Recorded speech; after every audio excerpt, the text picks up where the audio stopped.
The next topic we need to cover is that of centripetal forces.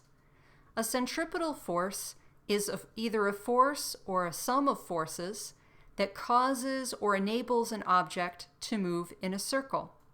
So for example, we see here a picture of a ball being swung in a circle on the end of a string. The string is providing a tension force, and that tension force is keeping the ball moving in a circle instead of flying off in a straight line. Another example might be a car going in a circle around a rounded track. The car can turn in a circle because friction is keeping the car from sliding to the outside of the turn. So in this particular example of the ball on the string, if we look at the sum of the forces, and here we're looking at the forces that are pointing towards the center of the circle, there is one force, and that's the tension force. The tension force is providing the acceleration that is keeping the ball moving in a circle. So we remember from before that whenever you have an object moving in a circle, there is a centripetal acceleration that results from the velocity vector always changing. And we also remember that the centripetal acceleration is always equal to the speed of the object around the circle squared over r. So we can set the tension force, since it is the centripetal force, equal to the mass times the speed squared over r. So let's look at a couple of example problems that use this concept of a centripetal force. So in this first example, it's pretty much what we saw on the previous slide. We have a 0.4 kilogram mass attached to the end of a string, and it's whirled around in a circular horizontal path. If the maximum tension that the string can stand is 450 newtons, then what's the maximum speed that the object can have if the string is not to break?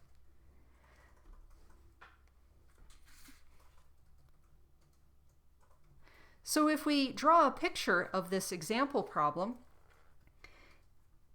the picture looks similar to what we saw on the previous slide.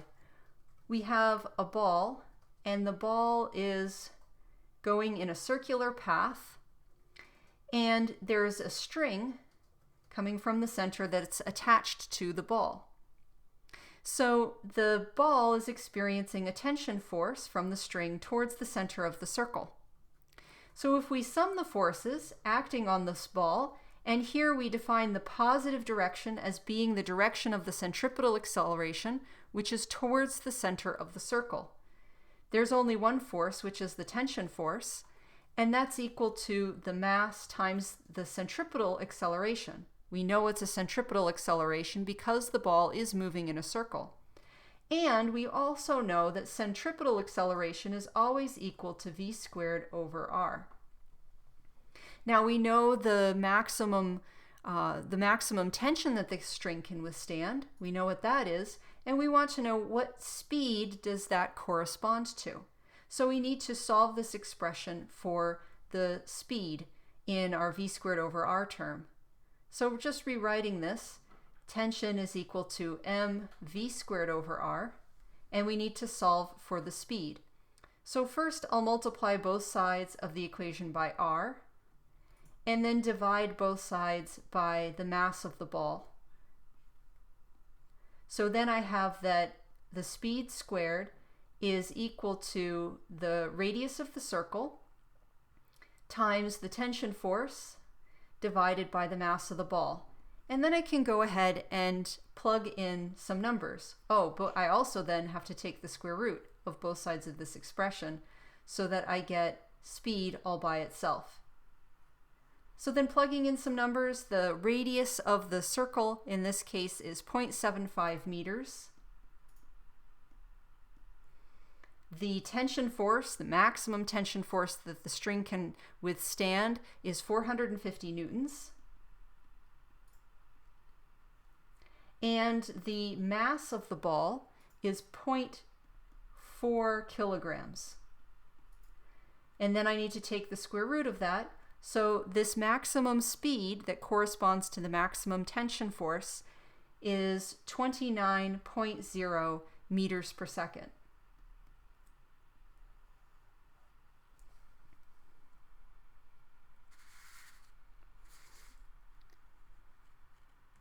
So let's look at another example of a problem that we could analyze using this concept of centripetal forces and centripetal acceleration. So in this example, we have a car rounding a banked curve where the radius of curvature of the road is r, the banking angle is theta, and the coefficient of friction is mu. We want to determine the range of speeds that the car can have without slipping up or down the road. So if we think about this problem, we have a car going around a banked turn. If it goes too fast, the car will slip up the embankment and fly off the road towards the outside of the turn. If the car is going too slowly, then perhaps it will slide down the embankment towards the center of the curve. And we need to find the range of speeds that will keep the car on the road without sliding up or down, given the coefficient of friction between the car's tires and the road. So let's first off think about the case where the car is going very slowly. So we'll first consider the slow case. Now I'm going to need to draw a picture of the car on the road and look at the angles and things involved in this situation. So I have a banked turn, and then here's my car, which is going around this banked turn, and the road is slanted at an angle theta. Now the car is going in a circle. The road is banked, but the car is going in a circle, a big circle, and let's draw the center of the circle here, so that this then is the radius of the circle. Now if I were to take an overhead view, I would have this circular test track, and the car is going around the circle, and it has some radius r. But this is looking at a head-on view of the car as it's coming towards us.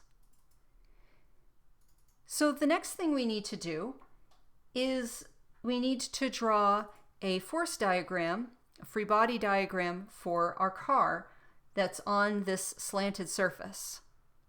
So if I think about the forces acting on my car, I have the weight is pulling straight down, as always. There's the normal force, since the car is pushing on the road, so the road pushes back perpendicular to the surface of the road. And then I also have a friction force. If the car is going very slowly, it's in danger of sliding down the incline. So the friction force is going to be in a direction that is up the incline. And those are all the forces acting on the car.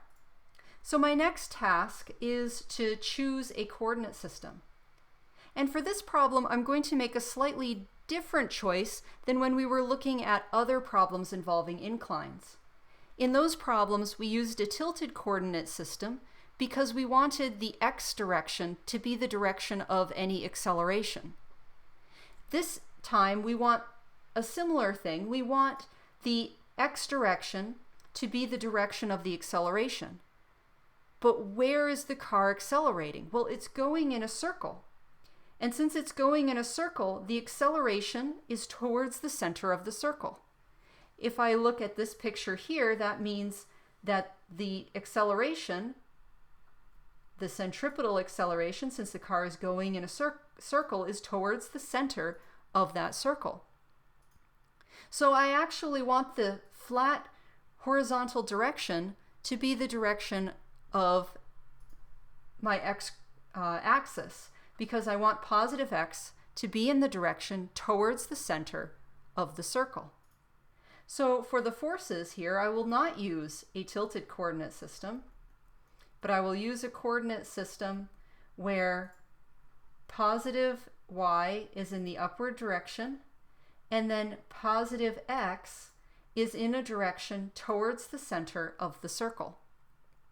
So now I can break vectors into x and into y components. So I'll make my chart here of the x and y components. The one vector now that is simple to express in x and y components is the weight, because that's all going in the minus y direction.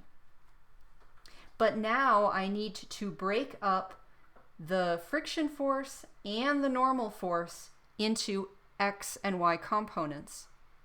And if the track is tilted by an angle theta, we can think about things slowly tilting away as the theta angle increases. This angle here is going to be theta. Also, this angle here is going to be theta. Okay, so now let's look at each of these two other forces, and I'll draw them independently so that it makes it a little easier to split them up into components. So first, let's consider the friction force. So the friction force, mu times n, is at an angle theta with respect to this part of the axis. So if I drop a line here, this is the x component, this is the y component. So if I look at the cosine of theta, that's going to be adjacent, which is my x component, over the hypotenuse, which is the friction force. And if I look at the sine of theta, that's going to be the opposite side, which is the y component, divided by mu times n. So that means that my x component is going to be mu n times cosine of theta, and my y is going to be related to mu n times the sine of theta. And then I also need to think about direction. So this friction force is pointed in the positive y direction, but I said x, positive x, was towards the center of the circle, so this is actually the negative x direction. All right, so then let's think about the normal force. The normal force is off in this direction, and this is my angle theta. So this would be the x component, this is the y component. So then if I look at the cosine of the angle theta, cosine is adjacent, which is the y component, over the hypotenuse, which is the amount of force, and then sine theta is opposite, which is the x component, divided by the amount of force. So for the normal force, the x component, well, the normal force is pointing in, as I've defined it, the positive x direction. So that would be n sine theta for the x component, and it's pointed in the positive y direction, so that would be n cosine theta for the y component. Okay, so now that I've split my vectors into components, I am ready to sum. So if I sum the forces acting in the x direction, I have n sine theta minus mu n cosine of theta, and this is going to be equal to the mass times the acceleration in the x direction. What is the acceleration in the x direction? Well, the car is going in a circle. So the acceleration in the x direction is a centripetal acceleration, which is always equal to v squared over r. Then, in the y direction, I have these three things to sum. So I have n cosine of theta plus mu n sine theta minus mg, and the acceleration is all in the x direction. There is no acceleration in the y direction, so these sum to 0.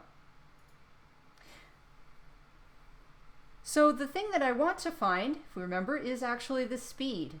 I want to find the speed that allows this to be true, that allows the forces on the car to be balanced so it's just barely not slipping down the incline.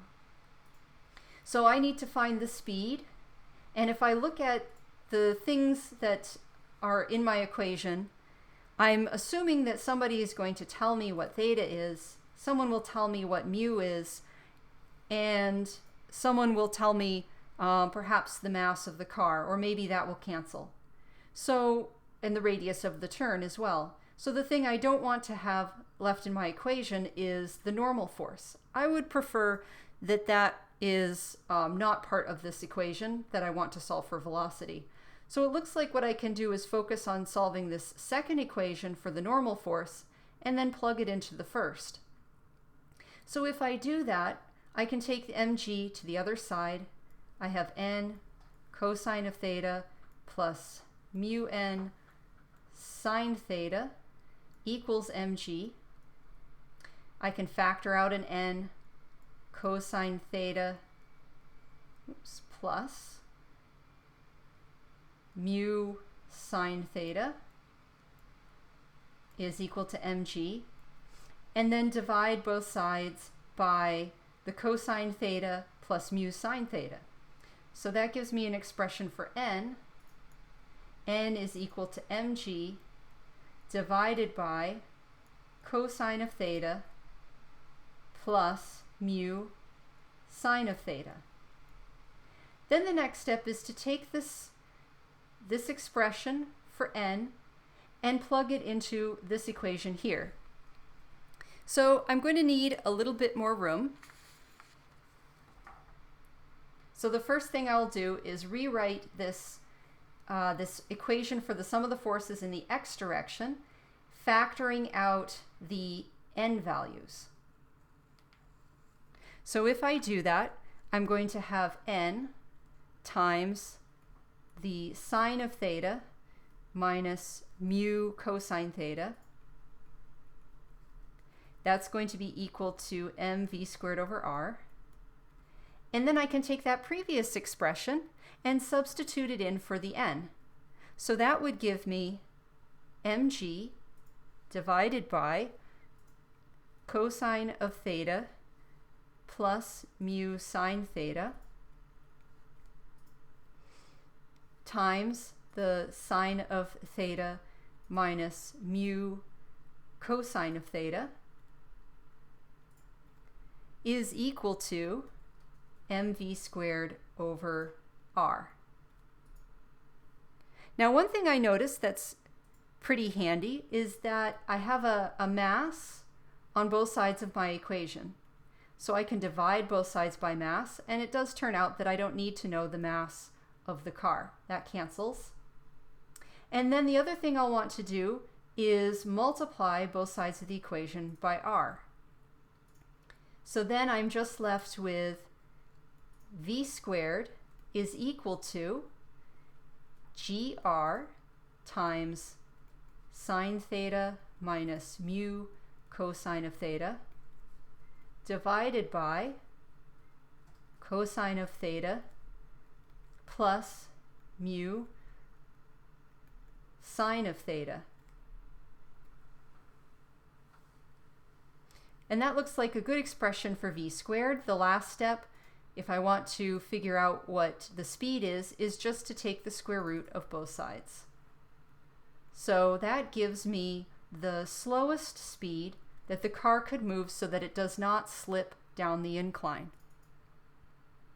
Now for the fast case, if I redraw my free body diagram, the only thing that really changes is the friction. The normal force is just as it was before. It's normal to the surface that the car is resting on. Gravity is still straight down. And before we had the friction force going up the incline because the car was in danger of sliding down. It was going so slow. But for this fast case, if the car is going very fast, it's actually in danger of flying up the incline and flying off the turn at the top of the incline. So now the friction force is just in the opposite direction. So as before, I can break these vectors up into x and y components. Once again, I will want to choose a not so tilted coordinate system because the acceleration, the centripetal acceleration, is in this direction. So this is the direction of positive x, whereas this is the direction of positive y. When I break the normal force vector into x and y components, I get the same components as I did before. The same is true with gravity. The only thing that's different is this friction force. And previously the friction force was this way. Now it's this way. But the x component and the y component are the same. They just both have the opposite sign. Whereas before the x component was in the negative x direction, now it's in the positive x direction. Before the y component was in the positive y direction, now it's going to be in the negative y direction. So when I split things up into x and y components this time, everything is going to be the same except for the friction. So the normal force will have the same components. This is the cosine. And then the weight is going to be all in the negative y direction, just as before. But now all I need to do is reverse the signs on the friction force. So this will be mu n cosine theta. It'll be positive. And then in the y direction, I'll have minus mu n sine of theta. So now when I write down the sum of the forces in the x direction, I'm going to get the same exact equation, n sine theta plus mu n cosine theta is equal to mv squared over r. I get the same exact equation. It's just the sign on the friction term that is the opposite. And when I sum the forces in the y direction, I'm going to get n cosine theta minus mg minus mu n sine theta is equal to 0. Once again, the only thing that changes is the sign on the term that has to do with friction. So since that is true, the speed for the fastest I can go without slipping up the incline, that expression is going to be identical to this one.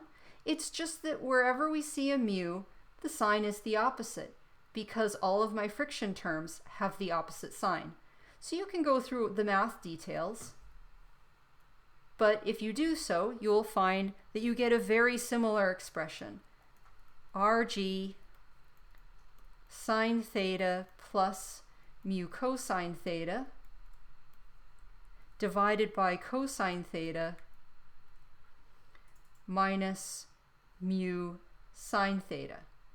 So the expression looks very similar. It's just wherever we see a mu, we have the opposite sign.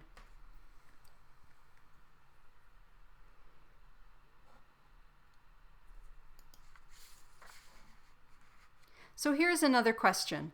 Let's say you travel the world with the bathroom scale. Where would the reading on the scale show you weigh the least?